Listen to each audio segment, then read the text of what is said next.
Abanovio me kwesebe mi ga fo le egbepe keke ahanyire onye jijogare na be mi akata mi ga aga dogo le ga fufo ya me mi ga se enukwa amanyado ko le ga pere mi anti vi to abe Kristo to enela ejebe esiela mi ano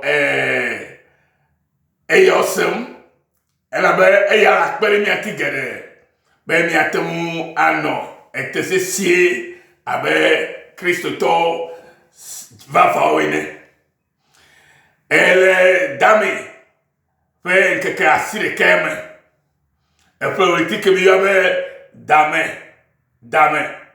fe que asire que si adi le mimilagbe fe que yame e me yabe amelo le zame vo me do bona mi okata le kapopo yame ela be yo comme mi la mi to mi ya ke o le do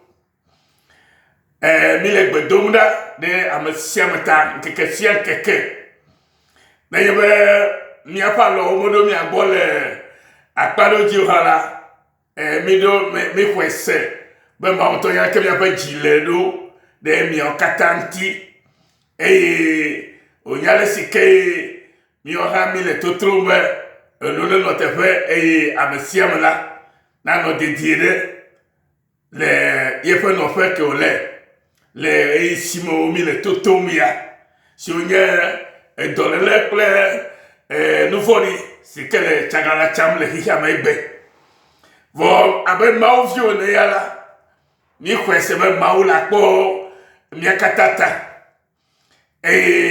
wale benami le togo ni baji le yovote ni baji ge togo vio katale mi afa gododo le bana apoto mau musekatato ke nyemi apoto ko mi afa de la Yesu Kristo fe asisese ano mi adomoto le siardi le mi afa no fokata ya ni na jijonami be mi akpobe mi akata mi le la mesele vevere to unu sianu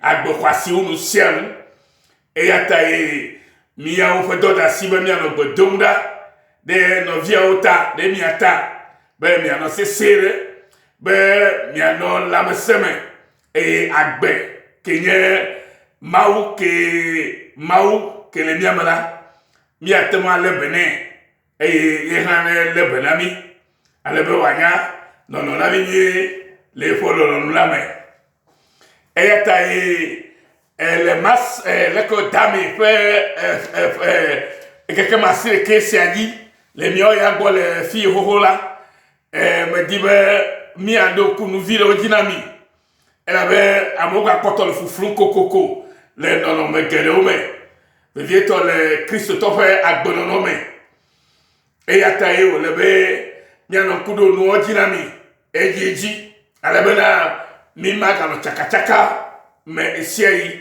ano no bubu mu o nyatefe minno Kristo ya me fifia alo mi troj me fifia editi amolo ba le tromo be me yebe am si oto edidi kuda mo ko to bola fu to lo mo yo me yebe troj me le nyatefe mala ke am si ke troj me fa la farika pra si ke troj bola o kata o sole mo ko nkume alleluia que chichi akomi aglovire be amere chiu no via voilà la photo pour comme là e komi de ka na yebe mi tro chiame le nyatefe me mi le ma subom le gbogbo ple nyatefe me ya vivere volu si kel gale me le fudem na mi va igedela yenyebe ona yo amobe on les séances de prière au gars la fière mi va séance de prière ma o le wa no ko gbedodo la le plein kunu plein kao plein to yo vom le ka me di me mi appointer le fia nyebe no kunu wo la o mo gbura le da lo ja wo no kunu ma nyana no kunu wo la Et il y a nous que va y a une surprise.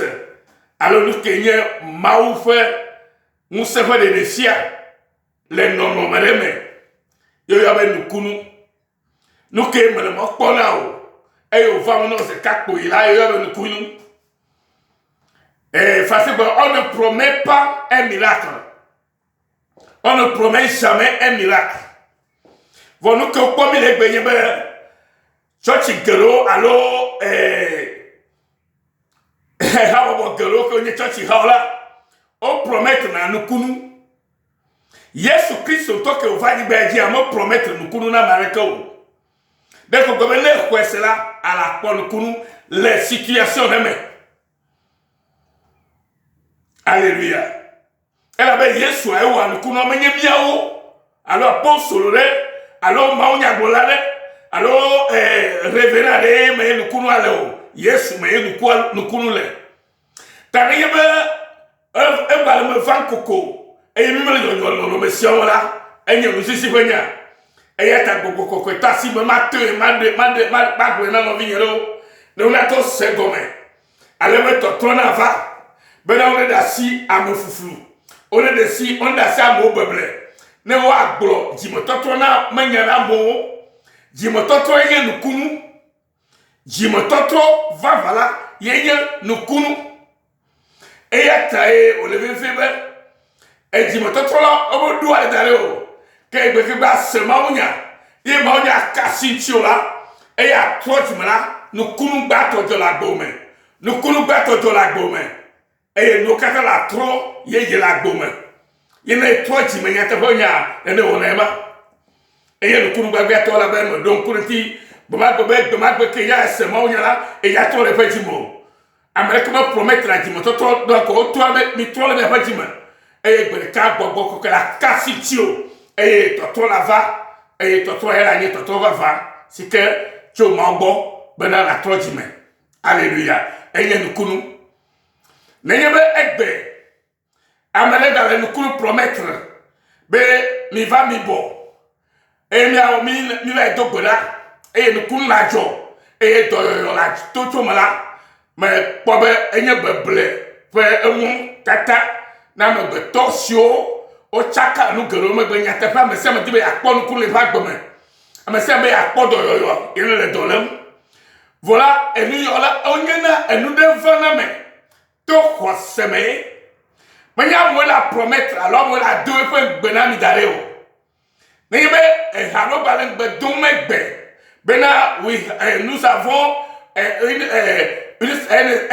une séance de prière et d'évangélisation et de miracles et de miracles et de quoi et de guérison. Jésus Christ la fils de la yoado. Et manière système bubu kula ke ya moto la mo blemegbe. Minami do le beble gomen. Nemi troisi, mais nemi subo maole nyate peme. Alléluia.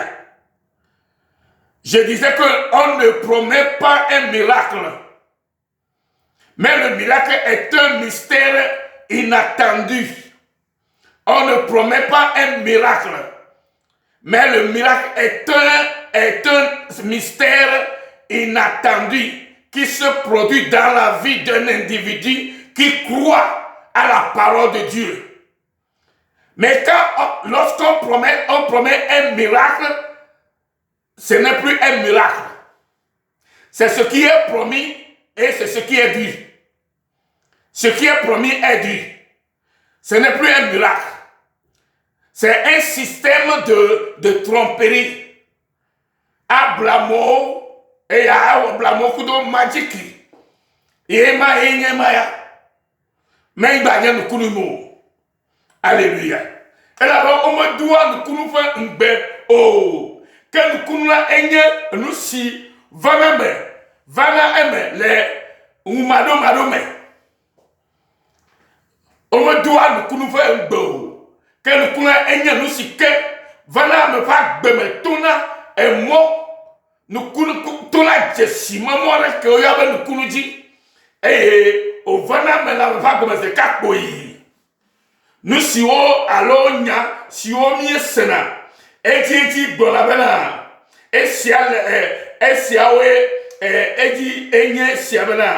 séance de prière, de guérison et de miracle. Mi si anyayao, ta mi nasi non momao. Ebe keye confinement ni.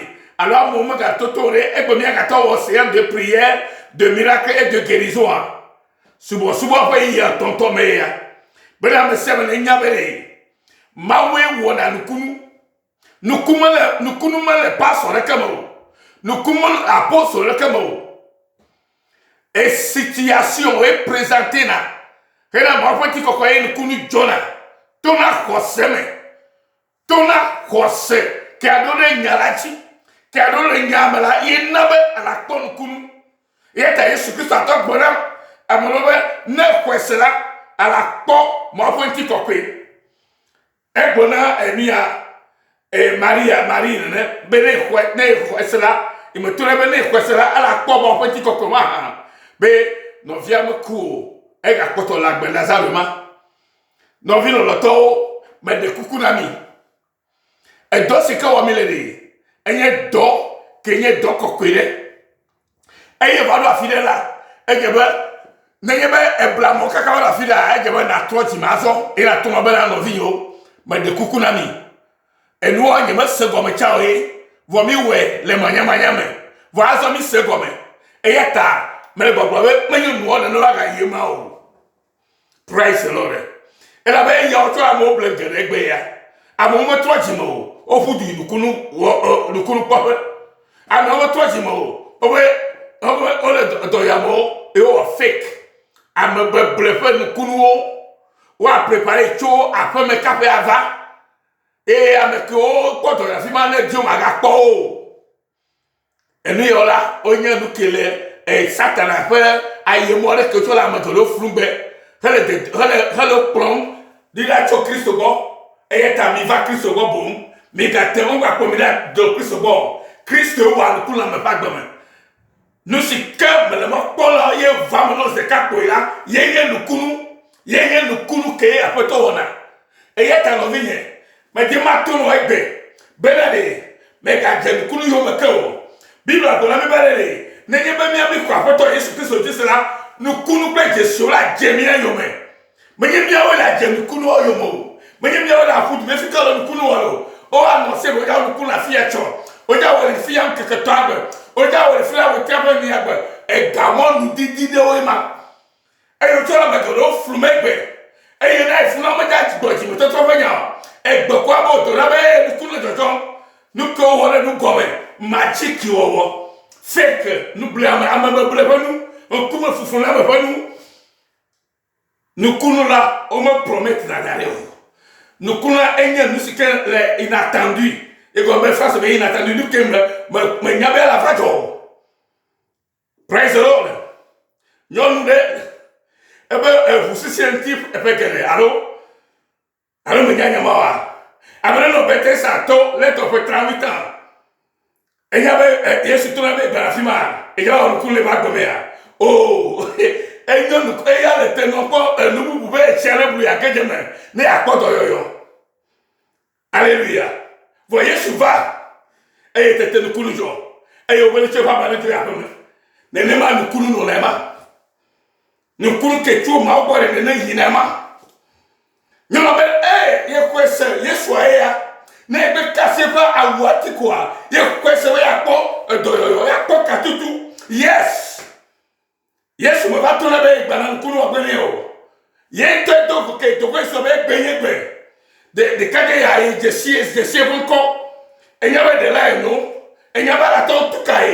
E ya ta ke le aller pas ou da assise et tete no kunu jo ba comme. Vous annotez. Nous kunu wema.